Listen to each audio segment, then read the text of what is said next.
Spyderco Sharpmaker. A few of you guys may have seen these. It makes life a lot easier if you're not particularly experienced at sharpening. That's part of the reason why it's fairly expensive is the quality of the stones. You open them up, you've got two fine stones. My dad tells me apparently these are like pressed silicon mixed with stone or something, apparently. And then you've got two coarser ones. And you basically just, you've got two angles. You've got a 40 degree and a 30 degree. Now to set it up, you just take these out. These are like your safety rods. Put the handle back on here. If I was going to choose 30 to start with, put that on there. Then you can put these in here. These are to protect your hand. And then you put these, let's check, you can see what I'm doing. You put these two stones in. They'll go in, like that. Now that gives you a really consistent angle. So when you're sharpening your knife, you only have to do it vertically, like this. This means that you don't have to guess, and you know, anybody can make a reasonably dull blade sharp again. So you can see, I've got it all set up. I did my openal earlier, as some of you may be familiar with, and I'm not going to shave with it because it's a bit sort of dangerous, but I can assure you it is hair-popping sharp. If you look at a post-it note, no effort at all, that's just cutting through it. So it really does a good job. Now, as I said, there's two angles that you can choose, 40 degrees and 30 degrees. Now, it really depends on the sort of blade you've got. If you've got a flat grind blade like this and it's really thin and you're using it for sort of cutting meat, basically, gutting rabbits, that sort of thing, just stick with the steepest angle, which is 40 degrees, and you'll be fine. If you've got a thicker blade though, you're probably best off starting on 30 degrees.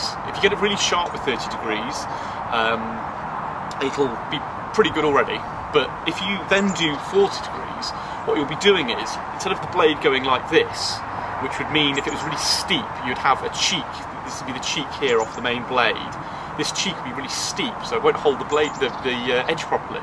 So if you do the slightly wider angle, like this, and then do the narrow angle, what you'll have is a cheek that kind of goes like this, then like this. So the actual steepness of the sharpest cheek is narrower and it'll hold the edge for longer. So I'm going to start off with my bushcraft knife, which some of you guys may have seen before, with Damascus steel. I've had this for quite some time, I've never been able to get an edge on it. And just to demonstrate that, if I try and cut through this, look, oh, well, I did cut that then, but it really isn't sharp at all. It's useless. So I'm going to see if I can put an edge on this, and believe me, if I can put an edge on this, you can too. So give it a try. So I'll crack on with this, starting with 30 degrees. If you want more information about this, by the way, I'll put links in the description underneath from the for the official video from Spyderco. But this should give you a reasonable idea. So again, I'm just going to get this vertically, and I'm just going to swipe up and down these stones. It says to do it 20 times to start with on the corner of the triangle, because these stones are triangular. You do that 20 times. I'm going to do it 40 times though, because this blade is particularly dull. And then once you've done that, you turn it around so you've got the flat side, and you do the same again. And once you've done that, you do the same again, only with the finer honing stones.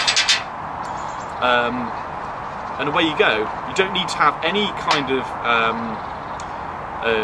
oil or water or anything like that, because these stones, which are what makes this so expensive, are, I mean, I paid about £70 for this. It was actually for my dad's Christmas present. But these are non-porous, so they don't need to get wet. The reason you normally get them stones wet is because metal gets inside the stone itself, into the pores, and you're trying to essentially clean that out.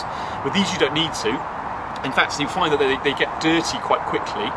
So what you can do when they do, because the layers of the steel just build up, you can clean them. So if you look here, so yeah, to clean the stones, quite straightforward. Just get like a scouring pad. And you can see on stones, by the way, there's a bit of a build-up.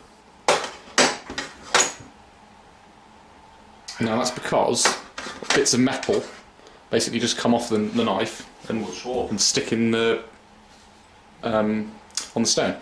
So yeah, just get a bit of fairy liquid and some hot water. If you've got a cleaning product that's abrasive, that can be useful as well, but to be honest, with the scouring pad, it'll probably do the job. Just get a bit of soap on it, and you should just be able to put it on the corner of here. And you can see it's coming off.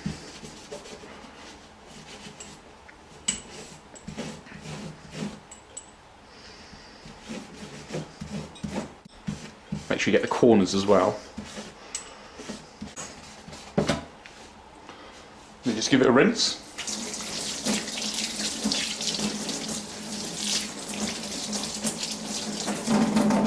And you can see it's as good as new again. Just dry them off and you get ready to sharpen some more.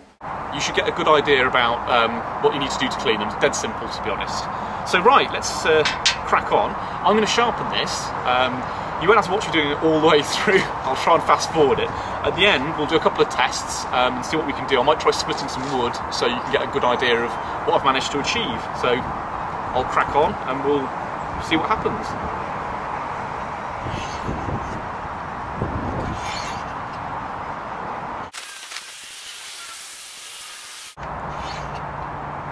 So that's 40 now. So I'm going to take these out. I'm going to turn them round. So I've now got the flat side. As I said, for these brown stones, it's just a question of putting the initial edge on the blade. Get it out. And then once you've done that, we'll start with the honing.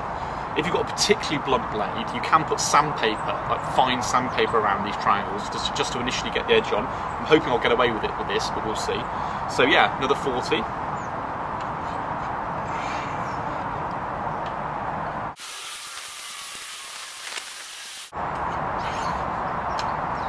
I think that's enough now. I'm going to swap these around to the other stones. And again, starting on the triangular side, just do the same again.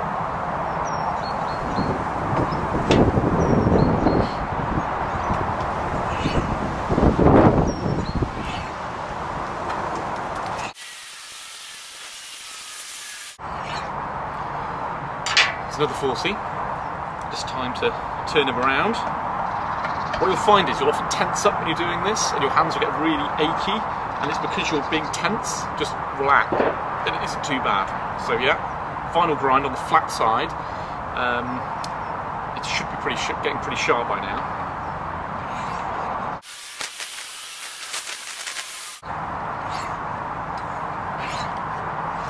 So that's 40 on 30 degrees. I'm actually going to do this now at 40.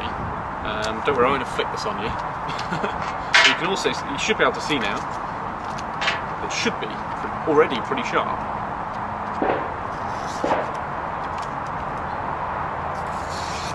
It's not bad. As I said, that's with a 30-degree angle. To get it really scary sharp, you now need to do 40, like I said, to make the cheek go like this. So I'm going to do that now, and once I've done that, we'll go to the next part where I'm going to split some wood and we'll see how it fares there. So yeah, I've got it pretty sharp now, pretty hair-popping sharp. Let's just see if we can split this piece of wood. It's not huge, but should give us a bit of an idea.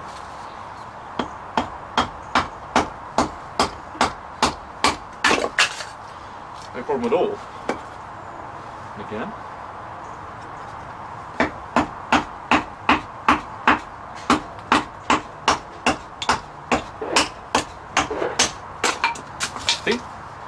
No problem. I should be able to shave quite a lot off it as well. As you can see, I'm not a big bushcrafter, but you get the idea. This is called feathering, I believe.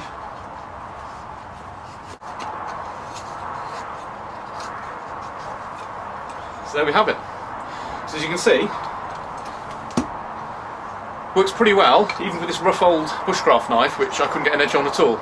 So, so yeah, I highly recommend the Spyderco sharpening system, or Sharpmaker, should I say. Buy one. Yeah, I hope you enjoyed the footage. Trying to jazz it up a bit for you, because obviously it's not the most interesting thing, is it, sharpening a knife? But hopefully you enjoyed that. Like and subscribe.